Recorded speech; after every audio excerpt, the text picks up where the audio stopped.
And we are live. Let's give it a few minutes. Check this out. I'm going to drink a glass of water while hosting a live cast on Instagram.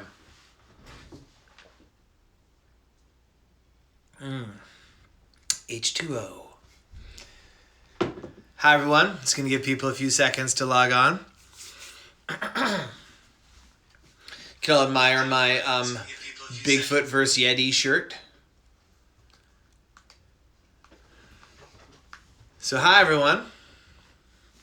Welcome to the first of my live casts that I'm actually hosting here on my own Instagram, the George O'Connor. I don't need to really be hyping that because here you are. You've obviously found me. Previously, I had orchestrated a takeover of the Instagram account for the great independent bookstore Word. And for the last week, I've been hosting a bunch of these things there. But yesterday, I handed it off to my good friend, the author Julie Foliano. Follow her at Julie Foliano on Instagram. And every day at 3 o'clock, she's going to be hosting a reading. She talks about writing, talks about her books. She's going to have a lot of exciting guest stars on with her, like big names in the world of children's book illustration, like big names. It's going to be really exciting. So make sure you check that out at Word Bookstores. But here on just plain old the George O'Connor, we're going to talk about what because I'm such a clever fellow, I have actually just come up with a name for this thing. Because we really haven't had a name. It's just me talking on Word. I'm calling it, are you ready for this? Greek Speak. What do you guys think? I'm also thinking Greek Speakery. I don't know. I'll take some suggestions for this. But basically, if you're joining me for the first time, let me explain the format of what we're going to be doing here, right? So it's going to start off, because there actually have been a bunch of these before, just hosted at another source. To begin with, I'm actually going to share some letters and artwork that people who have watched this at home have created. And we have some really awesome stuff today, so that's going to be really exciting. Then, as each day progresses, I give a lecture is a bit of a stuffy term, but it's pretty appropriate. I talk about a specific Greek goddess or god, and eventually we'll get into heroes and monsters and things only tangentially connected to Greek mythology, if I have my say. And I draw some pictures of them. I talk about how I came up with the designs for the ones that actually appeared in my series Olympians. Talk some factoids you maybe don't know about the goddesses or gods. Some that you certainly do know, but you can kind of show off to your parents, like how much you know more than them. It's like, come on, and things like that. Then at the end, I like to throw it open for just some Q&A. So if you're a fan of my book series, if you've ever had any questions about something you've read in the Olympians, or have a question about how books are made, or specifically the Olympians books are made, or specific goddesses or gods or whomever or whatever, just ask some questions. And at the end of it, I take as many questions as I can. And I figure that's enough of a preamble. Let's get started, huh? So I was calling this the most low-tech, high-tech show on the internet. So what I'm going to do is I'm going to use my iPad to show you some of the things that have been sent in. Do some readings also. So the first one, this is actually something, there's no real image to go with this one. If you'd been tuning in, I threw out on Saturday and Sunday for people to design their own Olympian god. And if you go to my Instagram image feed, you'll see that there's actually a little sheet there to kind of help you do that. It's got all these little categories like my god is also known as, they are the goddess of this, their best friends are this, all these things that you can actually write about, right? And so a lot of people have been filling these out and sending them in. We're getting some really great responses. Some people have sent pictures of what their goddesses or gods look like. Some people haven't. It's all good. We don't need to. I mean, we all know Olympian gods can look like anything they want to, so, whatever. This first one comes from Eleanor. I know Eleanor is writing to us all the way from the UK, so hi Eleanor. She didn't have a picture, so I'm just going to do a reading of this because any text I show up is going to be backwards anyway, and that's just a whole thing. And I apologize in advance for any mispronunciations because I don't have the best eyes in the world, and a lot of these names are names I've never said before. So Eleanor's Olympian's name is Euphrosyne, which sounds so totally legit. They are also known by these names. Erato, that's actually one of the muses. Europa, she's the founder of Europe. What's going on there? And then the last name looks like Ervadre. I don't know that name off the top of my head, but given that the other two are actually mythological beings, probably is as well. Euphrosyne is the goddess of popularity. Which you're like, ooh, that seems already, I'm like, ooh, what sort of goddess is this? Their special power is to make people popular. To make people happy from sad. So I guess that means popularity makes you happy, which, I don't know, I don't think I'm very popular and I'm pretty happy. Their symbols, and this part I'm definitely on board for, is cats. Guys, I love cats. I love cats. Also, the infinity symbol, which is very interesting. An infinite cat. Can you imagine? Can you imagine the litter box? Their mom is Cassandra. You know, I'm assuming this is Cassandra, who can't trust on her to tell the future correctly. The dad is Argus. So I'm assuming we're talking the 100-eyed watchman of Hera. So already weird family photos, right? Their brothers are Brontes, that's one of the Cyclopes. Koios, that's one of the Titans. Hebe, that's the daughter of Zeus and Hera. And Harmonia, that's the daughter of Aphrodite. We're all over the place here. And their third cousin, twice removed on the father's side, she is X'd out, because that's just a silly question. The sacred animals of Euphrosyne are, cats, of course. We already know that. And deer. Oh, it turned. Their sacred plant is ivy and catnip. Makes sense. Their best friends, Artemis, Apollo, Atalanta, Hermes, Athena, Zeus, and Hera. Covering pretty core group of the Olympians there. And you throw in the great hero Atalanta, too. Way to go. Arch enemies, it's Aries. It's always Aries. Everyone, for Aries. Someone needs to make some friends for Aries. That's maybe, all right, I'm just going to say, Euphrosyne, the god of popularity, give some popularity to Aries. Maybe he'll stop murdering people. And some cool things to know about her, Olympian. She likes to go down to earth. I mean, who doesn't, right? We would all love to go out to earth about now, but we're stuck inside. Let's see what else we got. This one is from Isla, and this was sent to her by her parent. See if this sounds familiar to you guys. Her Olympian's name is Percy. They're also known by the names Jackson, and Perseus.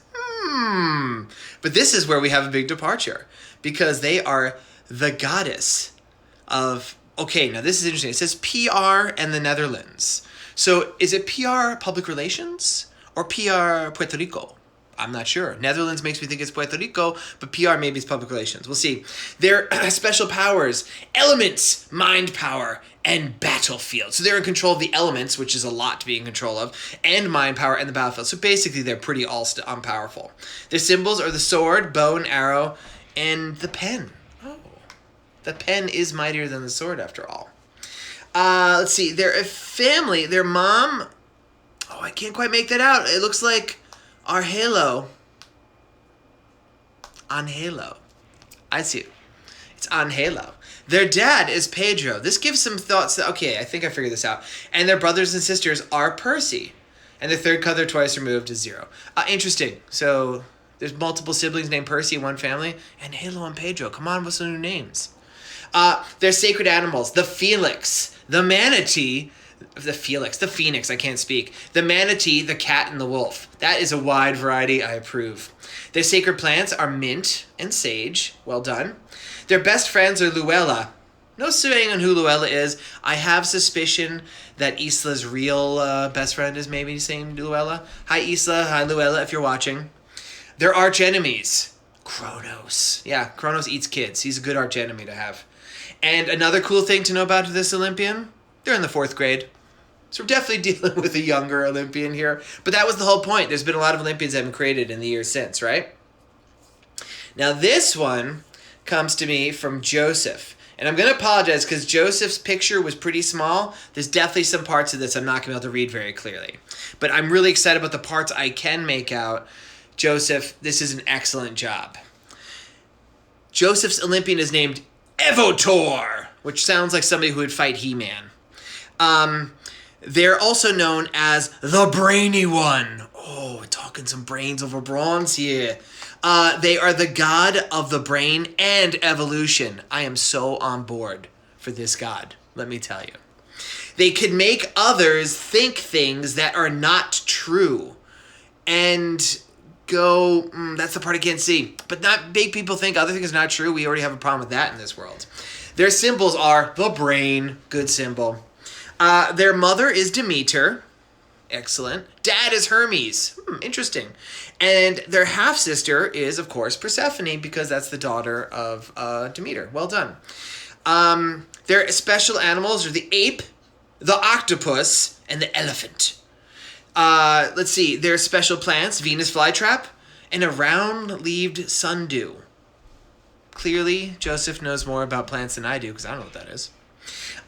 Their best friends, Eros, good job. I mean, want to be friends, not enemy. Pan and Dionysus. They're arch enemies. We have Aries, because nobody likes Aries, but Athena. So I think in general, I could say Evator, just against the concept of war in general. So even someone like Athena, who's normally viewed as a benevolent goddess of war, nah, Evator's not having any business. I got the brains!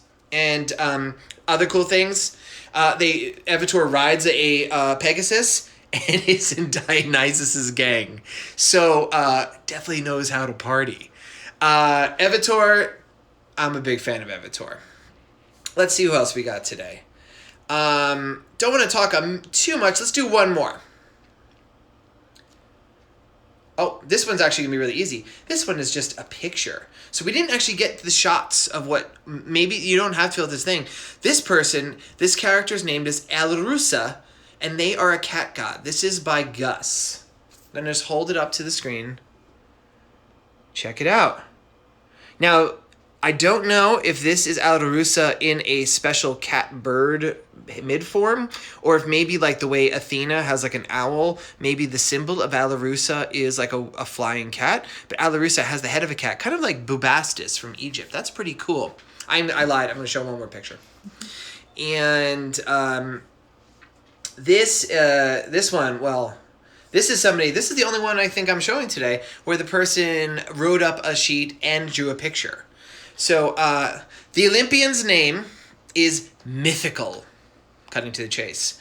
They are the daughter of Anubis. They are the goddess of elemental water.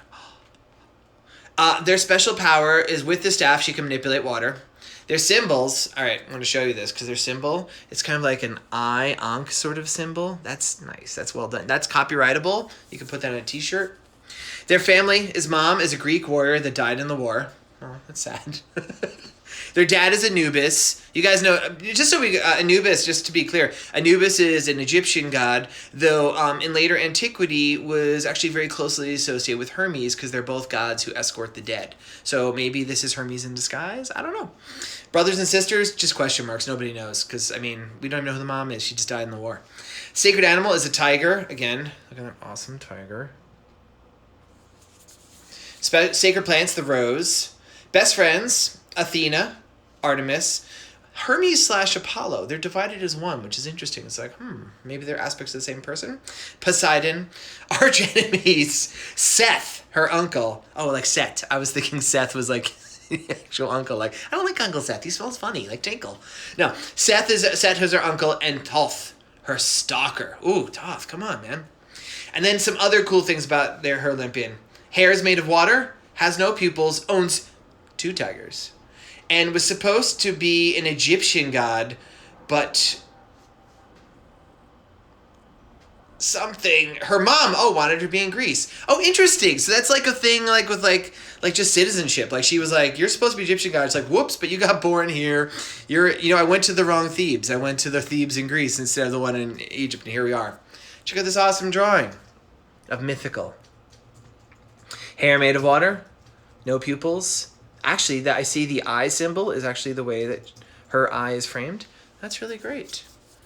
So that was pretty awesome. I'm super pleased with what everybody did there. Kind of almost want to draw Evator real quick. Can we draw Evator real quick? We got time? Evator, to those of you who didn't just tune in, Evator is the god of brains and evolution. So, in this case, I think we need to figure, so Greek gods have evolved a lot over the years since the last ones, right? And I figure a god who is brain power specific, he's probably evolved to have an enormous brain. Now, I don't think he would, they of course can change shapes, right? I don't think he would restrain his brain power with skull. What if he needs to make his brain grow bigger to do something, right? I think he's just got full-on huge brain. Let's give him a couple eyes. I don't know, should he have a mouth? Let's give him a little mouth. He's got very nice teeth. All right. I don't think he's going to be super built. I think he's really put his attention into having a lot of brain power. Let's give him some bracelets, though. He wants to look good. There's his nipple, there's his nipple, there's his armpit hair. Okay. Avatar, coming from a very evolved state, he has no problem with wearing the obligatory Olympian miniskirt. Here's his sandals.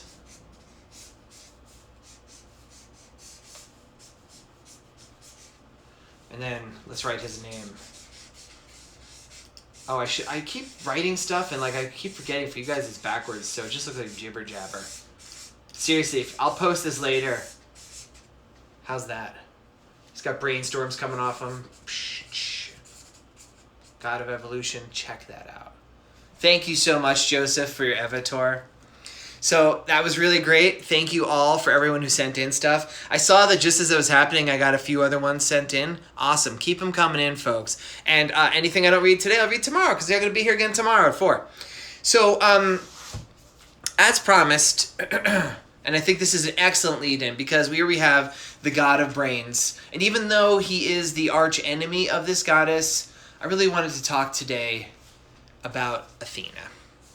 So there's a lot of reasons why I talk about Athena. Athena is one of the most famous of the goddesses and gods in general. She is the goddess of war. She is the goddess of wisdom. She's the goddess of crafts. And all those things I think deserve to be talked about. But I want to especially talk about her wisdom. We're in some very scary, uncertain times. There's a real, I'll be honest, talking truth here, there's a real need for wisdom in the world. There's a lot of things being done that are not the brightest thing. And what I think is great about Athena is Athena's entire purpose is she's there to speak to reason. She's there to speak to wisdom. And there's a lot of really interesting things about her. I think it's very fascinating. We look at the Greeks. They're an ancient people. Didn't always necessarily have the best attitude towards women. You know, that's something that has taken humankind a long time to get used to. But they did unequivocally make their smartest god, their greatest warrior, a woman. And I think she's a very inspirational figure for that. That we see echoes of her in a lot of pop culture. I understand, Wonder Woman, her real name is Diana, which is, the Roman name of Artemis. But she's clearly cast in the mold of Athena. She is the warrior goddess who uses, in a way, peace to bring, she brings peace through war, right? So the Greeks had the two gods of war. There was Ares and there was Athena. And the idea behind the two of them, and people have written many, many papers about this, and to be super succinct, it's like this. Athena is the goddess of strategy and skill and training and all those things, the things that you need to be victorious in war. And war is a regrettable state that sometimes happens. It's been part of humankind since before recorded history. We know that there have been wars.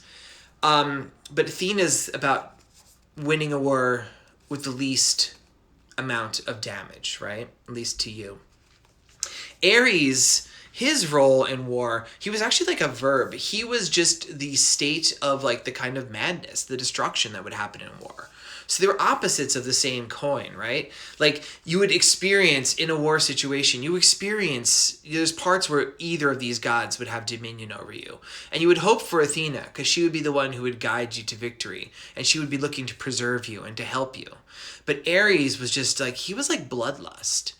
And so I think it was a very, sometimes people are surprised that there's two gods of war. I'm there's two gods of fire. A lot of these things are big. These are big concepts, and war is a very big concept. And it's something that takes a lot of people, I can see why it takes a couple gods to cover them.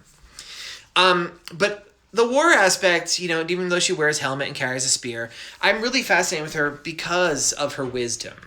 Because Athena, we've talked a lot in some of these things about who's smarter, Athena and Hermes. And I'm Hermes might be quicker. He's probably better with a joke. He could respond to something faster because he's insanely fast. But Athena's definitely wiser. She uses her intelligence in a way that Hermes almost never does. Hermes uses his intelligence to be a trickster. He might outwit someone, but he just does it to be funny for the most part. Athena uses her intelligence in a way to really try to make things better. And it's one of the reasons why she was so venerated in the ancient world. I mean, to this day, the capital of Greece is called Athens, named after her. You know, like she is this important deity for this. And another way that I think we've been feeling the feel of Athena a lot these days is since most of us really can't go outside as much as we used to. School has been ended for almost everybody. We're learning from home. If I live in New York City, it's kind of like they're like, please stay inside. It's not a good idea. It would be wise to stay inside to prevent the spread of the virus. And I don't like to spotlight too much on the virus, but Athena is the god of crafts, which is super cool. And I always thought that was really interesting. It's like, wow, she is the goddess of war, but she's also the goddess of making things. So it's like destruction and war together.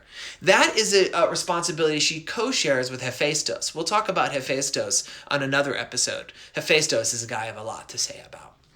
But with Athena, she was the goddess of like weaving, and they would share temples together. Like you would go there and you'd make a sacrifice. Like he was more like the rough edge stuff. He's more like working with metal, and she was more like weaving and things like that.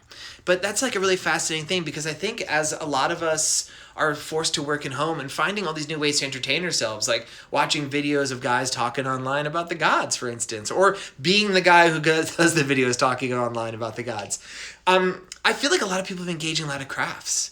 And like we open up the show with some pretty cool stuff, people making drawings, people reading. And this is all stuff that I feel, it's again, the idea of God sharing things that they're in charge of. Some of this falls under the category of Apollo. He is the god of art, right? Falls under the category of the muses. They are the inspiration of art. Falls under Hermes. He's the god of writing. But a lot of this falls under Athena. So what I'm going to do now, I'm going to draw a little bit about Athena. I'm going to speak poorly. No, I'm going to draw a little bit of Athena and talk about my version of Athena and some of the elements that went into my design of her. Because a lot of what I've been talking here are things I tried to reflect. So when someone pictures Athena, they almost invariably picture her wearing a helmet, which there's good reason for that. You see in many of the stories, like the ancient stories written about her, she's referenced. She dresses for battle all the time. So I'm going to start drawing her helmet, but I want to stop and talk about this helmet after I begin it. There's the ledge that covers her eyes.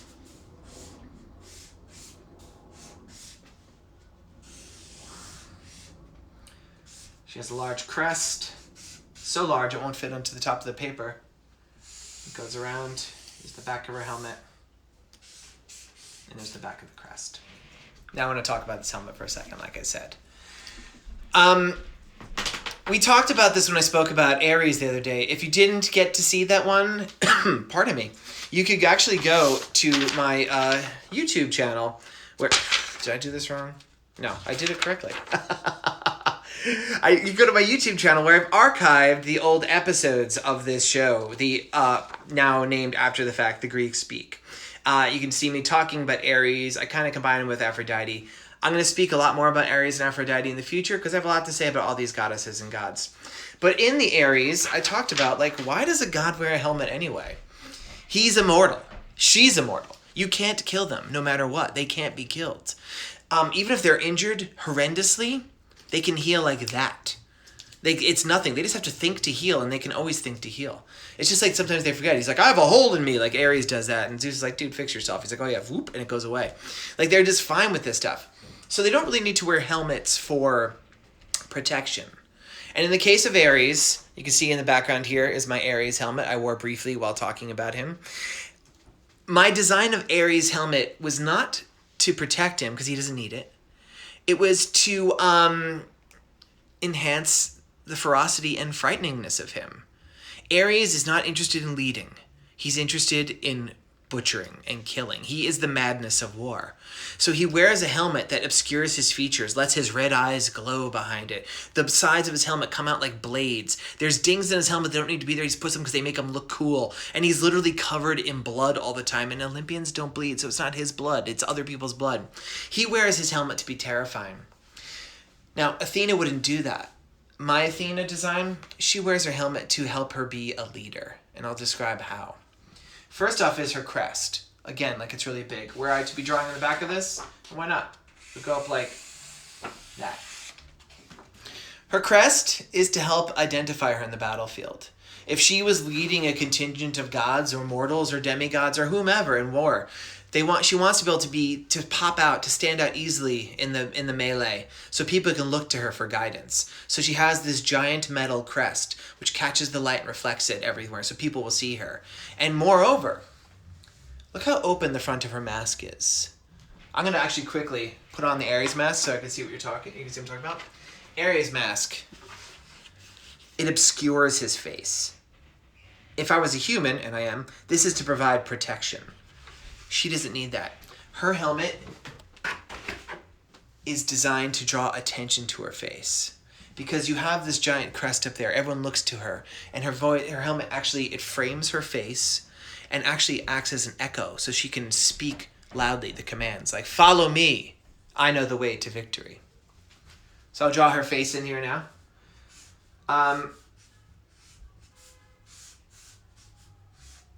If this was in color, she would have her famous gray eyes. It's not in color, but feel free, if you're drawing along with me at home, color yours at home. In fact, you don't even have to make it gray eyes. You can make it any color. Olympians can look like anything they want. There's her nose. I tend to draw her with a serene smile. Athena is mostly a pretty chill goddess. Something that's happened as the series progressed, I've noticed there's a lot of myths where she kind of goads people a little bit. I think she hangs out with Hermes too much. You can see it especially in the book Aries, where she spends most of the book kind of teasing Aries to the point where he loses it. So I give her the ever so slightest sly smile. And then her chin's here. So as you can see, this helmet wouldn't really protect her face, but she doesn't need it. It's to draw attention to her face so she can bark out commands. And bark's not an attractive term. Shout out commands. She has hair coming down. You can't really tell from my quick drawing. Athena wears like really nice robes. And something that's really interesting about the design of Athena, I think, is she is this very interesting mix of hard and soft. Hard and soft. She has the hard helmet over her loose, soft hair. She wears these beautiful silk robes, right? But she wears a breastplate over that. So she's like this kind of like, in one figure, she emphasizes both the crafts, the skill of the weaving and everything like that. And then she also emphasizes like the hardness of the warrior. She's kind of got it all. And I'm going to draw a little bit, one of her most famous symbols. And it's been interpreted by many different people. I go back to some of the older sources where it appears as a cape. I'm going to draw her Aegis. Now, I'm not going to draw the whole thing, but the Aegis, there's many stories about where the Aegis comes from. And in my book, Athena, I decided to combine them all into one. The first account we have of the Aegis, it's actually the skin of the magical goat Almathea, who was the goat that nursed Zeus as a baby. And it was his only friend. It's pretty sad. He hung with a goat all day in a cave and drank stuff from its horns. Weird. Okay, it's Greek myth, right? Almathea dies. We don't know how. I hope it's old age and not that Zeus killed him. And that... is Almathea he or she? I'm going to say she. But I don't know. It's from the horns. You know, it's weird. So he takes Almathea's skin and makes a cape of it. And he wears that as the Aegis. And in the book Athena, I show how after Zeus screws up in this incident with the demigoddess Pallas and Athena, where Pallas accidentally ends up getting killed. We'll talk about this some other time. He gives his Aegis, which is his symbol of his power, to his daughter as a way of being like, I'm sorry I screwed up here. And so Athena gets this goat skin cape, right? Then, because Greek myth has names that repeat a lot, years later, when she is a full-grown member of Olympus, Athena, in battle, meets the leader of the Gigantes, who is this giant monster called Pallas. And Pallas's skin was impenetrable. The only thing that could cut it, well, there was nothing while he was alive.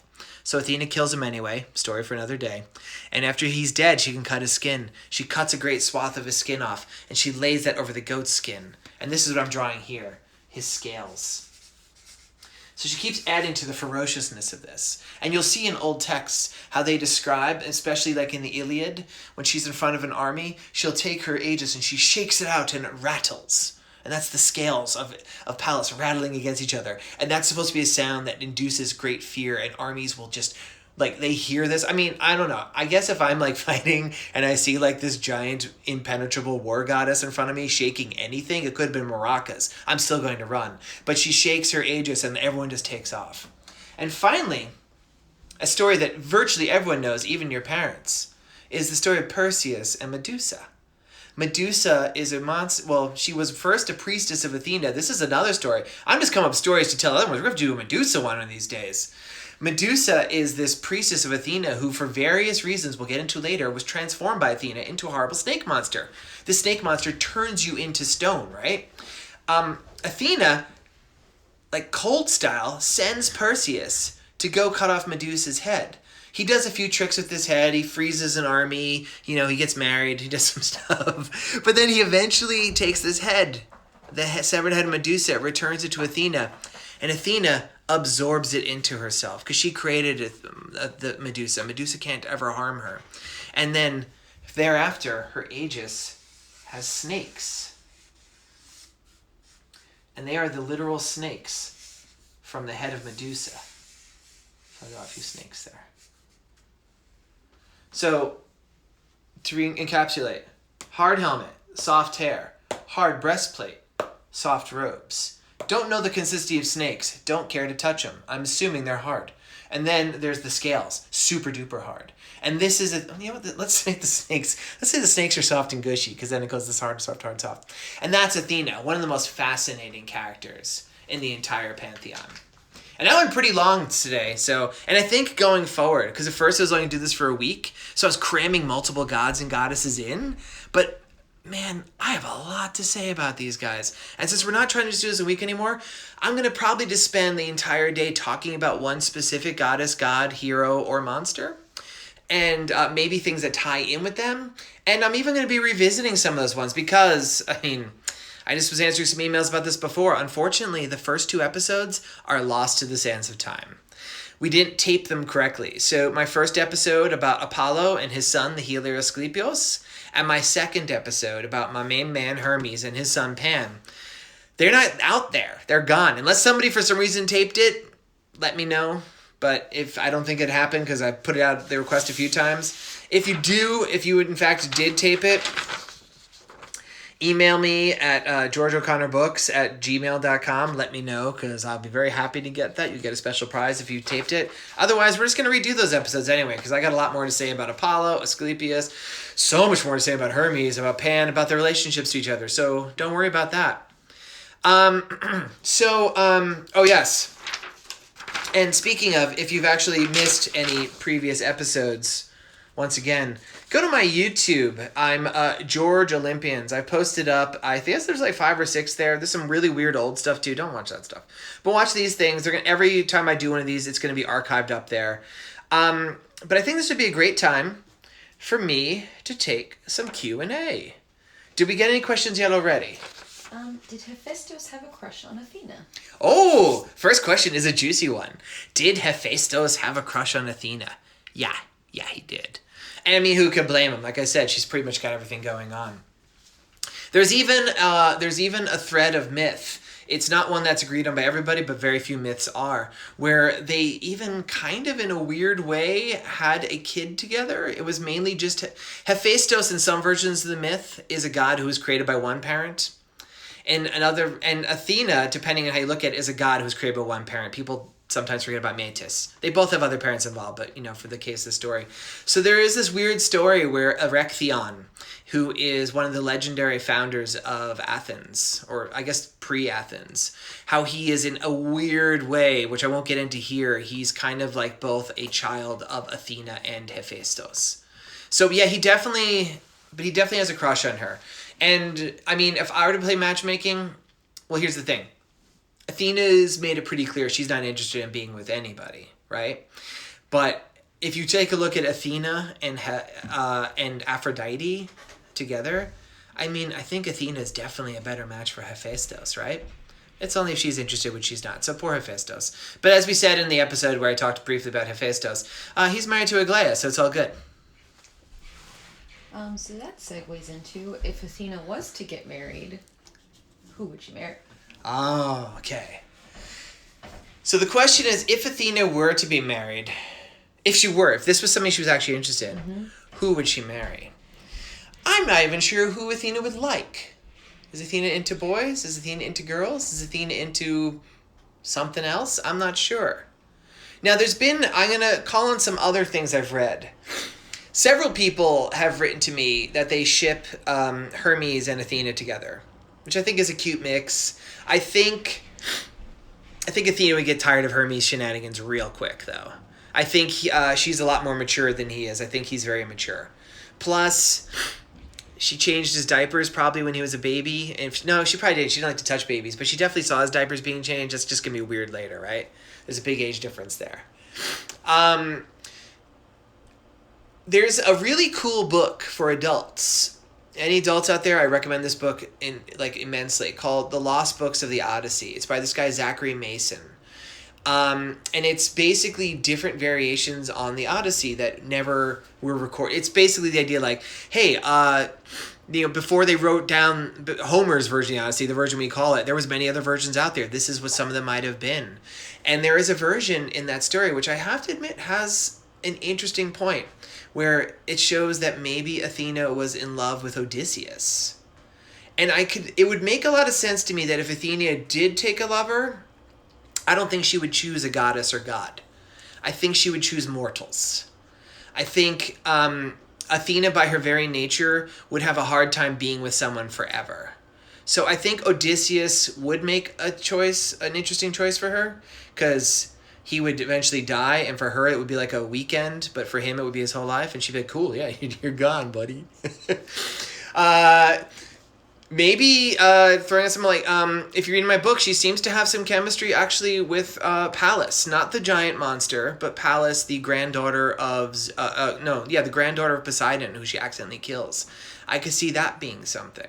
There's a few people for Athena. I don't know. Like, that's an interesting thing. I'd love to hear what other people think.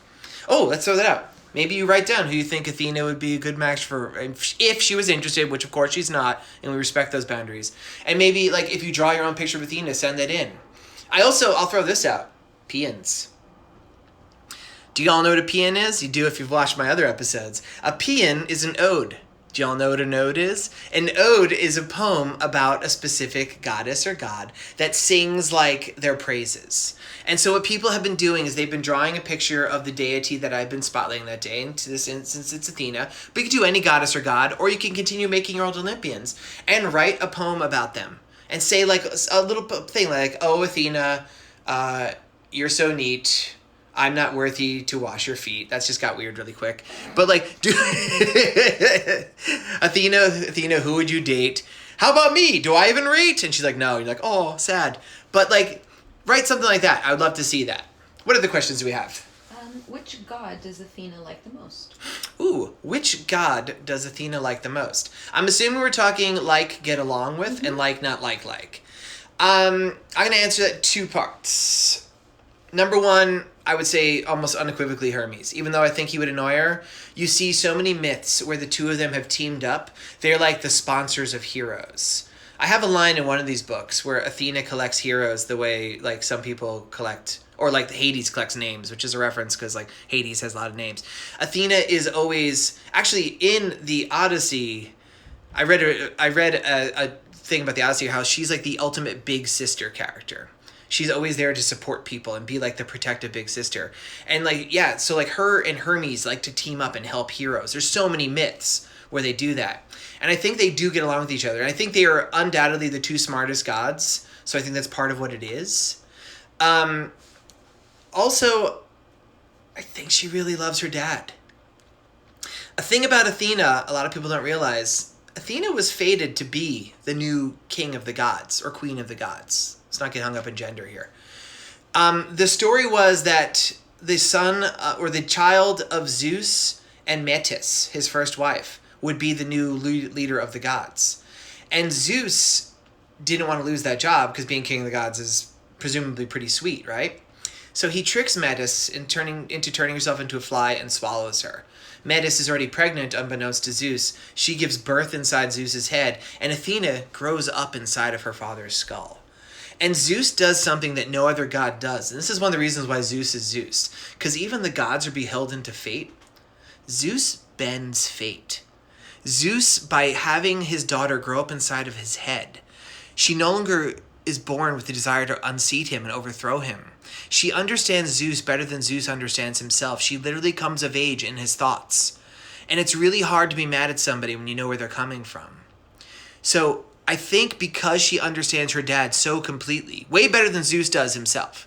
She knows what Zeus is going to say before he says it.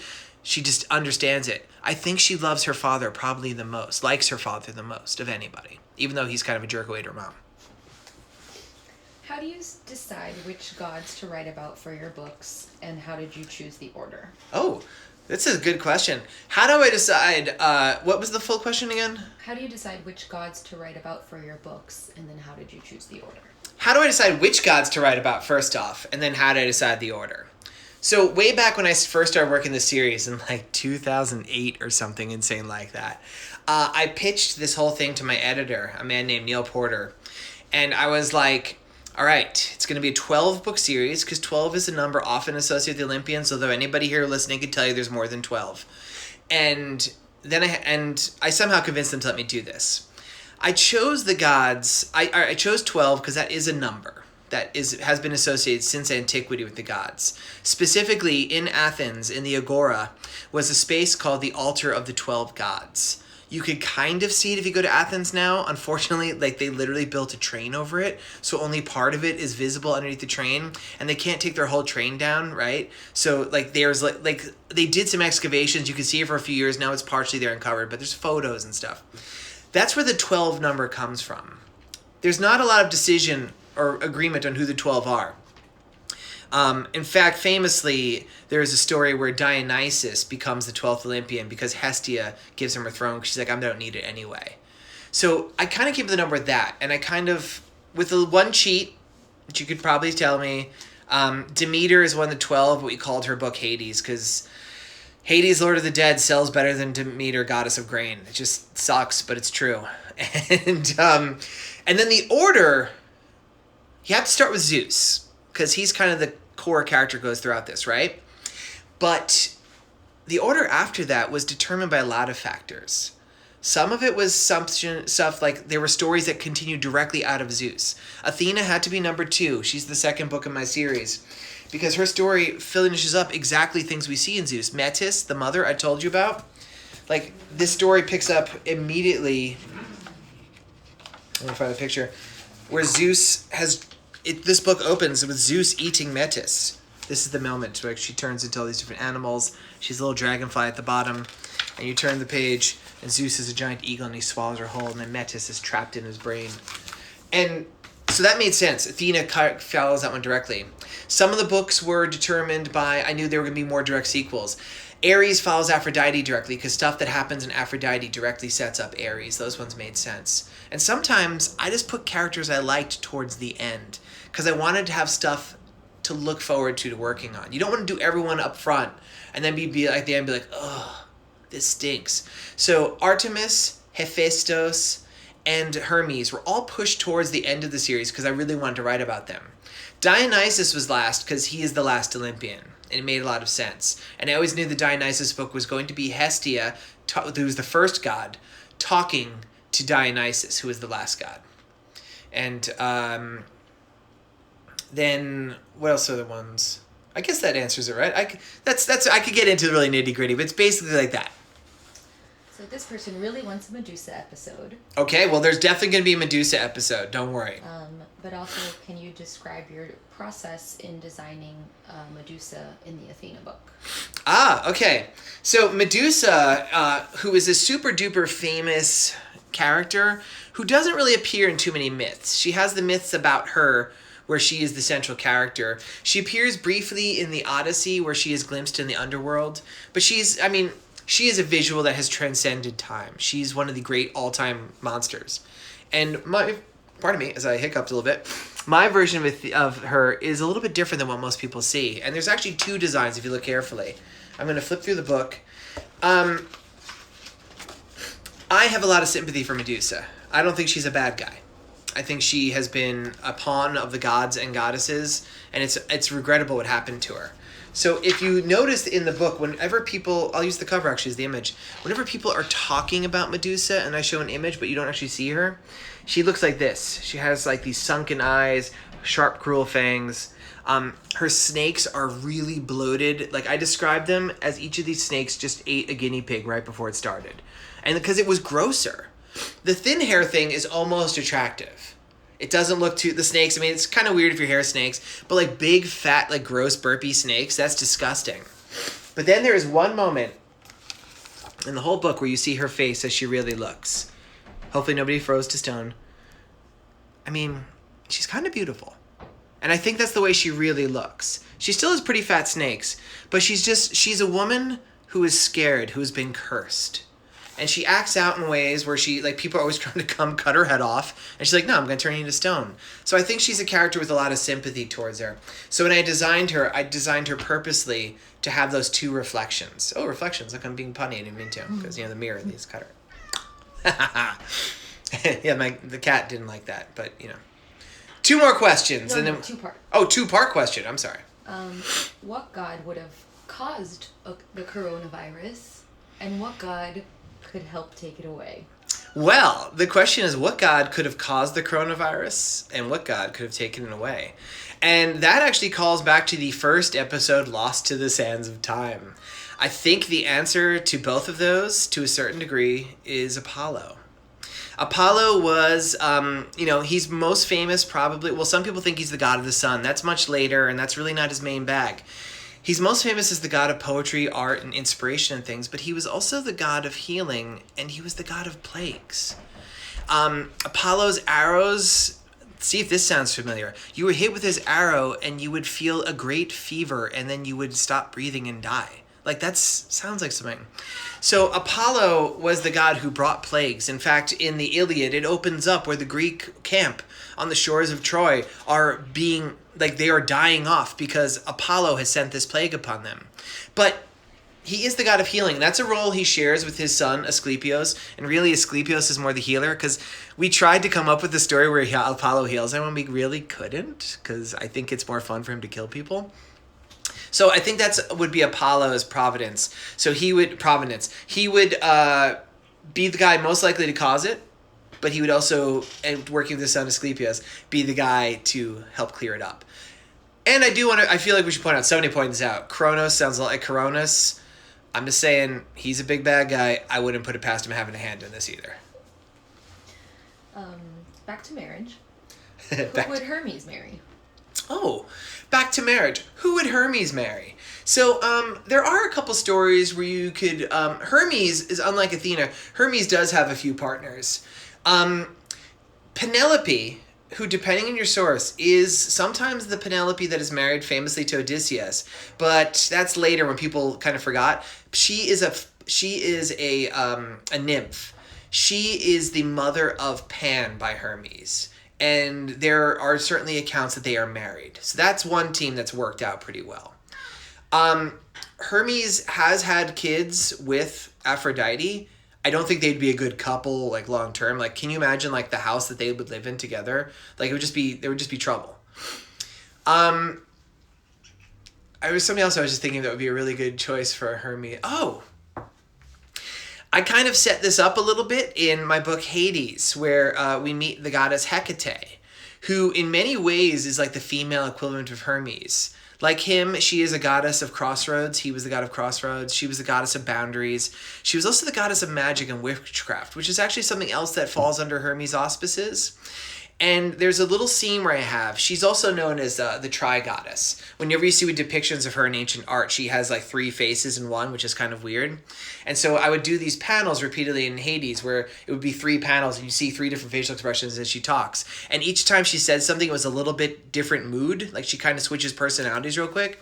And Hermes is hanging out there and he's like, hey, I'm Hermes. Who are you? And she says something, he goes, I like you. You're nutty. And there are some examples of Greek art I could point to where the two of them seem to be a couple, We don't really have any stories of them being married, but there are like some vase paintings and some wall paintings where they both have like wands, like Caduceus type wands. They're holding hands. It's like, okay, I think they would work pretty good as a couple. I think she's just crazy enough that Hermes would never get bored with her. And I think she would never get bored of Hermes or exasperated because she's just crazy enough. I think they'd work out well. Would Athena and Artemis be friends and get along? Would Athena and Artemis be friends and get along? That's a great question. And I'm hard-pressed to think of any stories where they actually feature together, except for like in stories where there are a few stories where they're kind of on opposite sides. So Apollo, I've spent a lot of time thinking about this because I'm really fascinated by the way the family dynamics, pretty much the Olympians, it's a big crazy family and there's all these different subgroups in there. And I think this does make this into, I think, the Artemis book where Hera talks about how like Apollo and Artemis and Leto kind of form a weird little clique in Olympus. Like they're all part of the family, but they're always kind of off doing their own thing. Apollo's definitely better at socializing. You could definitely find myths where he's hanging out with with the Athena of all people, with Hermes at the same time. But him and Hermes seem to be buddies, which makes a lot of sense. But I can't really think of too many incidences.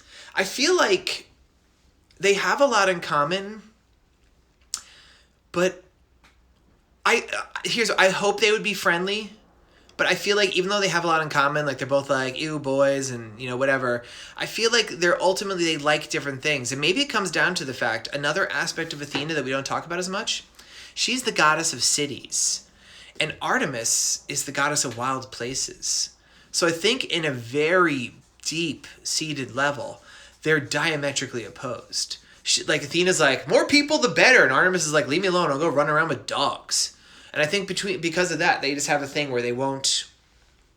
I don't think they fight, but I don't think they just really groove on each other either. So we have 2 more questions, and then we're going to wrap it up for today.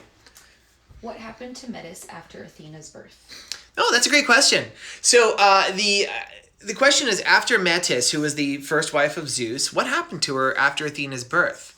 And so in the book Athena, I show that she lives inside Zeus's head. Zeus is aware that she's there, although he does seem to forget about that, right? And like she grows up and she's raising her daughter that she gives birth inside Zeus's head. So Zeus has like 2 goddesses living in his head for like 16 years, right? And I have a sequence where she's making armor for Athena because she knows the time has come for Athena to leave Zeus's head.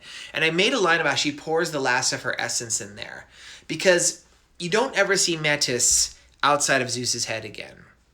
You really don't see too much of her inside Zeus's head, but I'll get to that in a second. So she pours the last of her physicality into making the suit of armor that Athena is born on. Because Athena's not born like a naked crying baby like everybody else. She's born as this like fully grown goddess wearing armor, holding a spear and a helmet and like, oh. So that was like Metis' physicality, but she still lives. She's a goddess. She's not an Olympian, so maybe you could make an argument that she could die. But she doesn't die because the ancient Greeks, the name Metis, in addition to being a goddess, it kind of was a word that meant almost like, we don't have an exact word like it, but think of like a conscience. Think of the voice inside your head that tells you right from wrong. Actually, apparently a lot of people when they think, they actually hear a voice in their head. I tend to think in pictures. I think more abstractly, but a lot of people I know, a lot of my friends, when they think, they hear their own voice talking to them. And a lot of ancient Greeks believed that voice that spoke to them in their head was Metis. So Metis, she went from being a physical being to a psychic being almost, like a mental being. And she lived in people's heads, and she was this voice that actually lived inside their head, and not just Zeus's head, but everyone's head, and gave guidance from there. And because I felt bad that she didn't appear again, I'm going to give you a spoiler. We get to see her again in Dionysus. We get to see what she's been up to in the years since Athena's birth, as she still lives in the mental plane. And for the last question for today, will you be doing any other Olympian or Greek books? Will I be doing any other Olympian or Greek books? Well, I'm not sure the person who asked that how many of these you know. So I've done 11 Olympians books. I'm working on the 12th book, which is Dionysus. I did mention this up front, actually, a little bit. It's going to be narrated by Hestia, but it's about the story of Dionysus, and that's going to finish Olympians. Olympians will be 12 books. That's the final book, which is sad. But I'm going to be doing immediately after that, a 4-book series on Norse mythology about the Norse gods. It's going to be Odin, Thor, Loki, and then one book called Ragnarok where I kill them all. Because there's not that many Norse books. But my plan, if all holds still to plan, after that, losing my voice, excuse me. My plan after that is to come back and do some more Greek myths. Because this series was called Olympians. It had to be about one of the 12 gods, even though I cheated with the Hades substitution for Demeter thing. There's so many other stories I want to tell. So many stories of monsters, so many stories of heroes, so many stories of demigods, stories of minor goddesses and goddesses. There's so many things I want to tell. So, yeah, I think I will be doing a lot more Greek myth books. Just going to be a little while. So, didn't know this. This is good to know. So this is going to be the end of the show. Thank you all. Please send me your art of Athena. Doesn't have to be my version of Athena. It could be your version of Athena. You heard my reasoning for why my Athena looks the way she does. Let's hear the reason why your Athena looks the way she does. Maybe write a paean to Athena. You could send all of this to me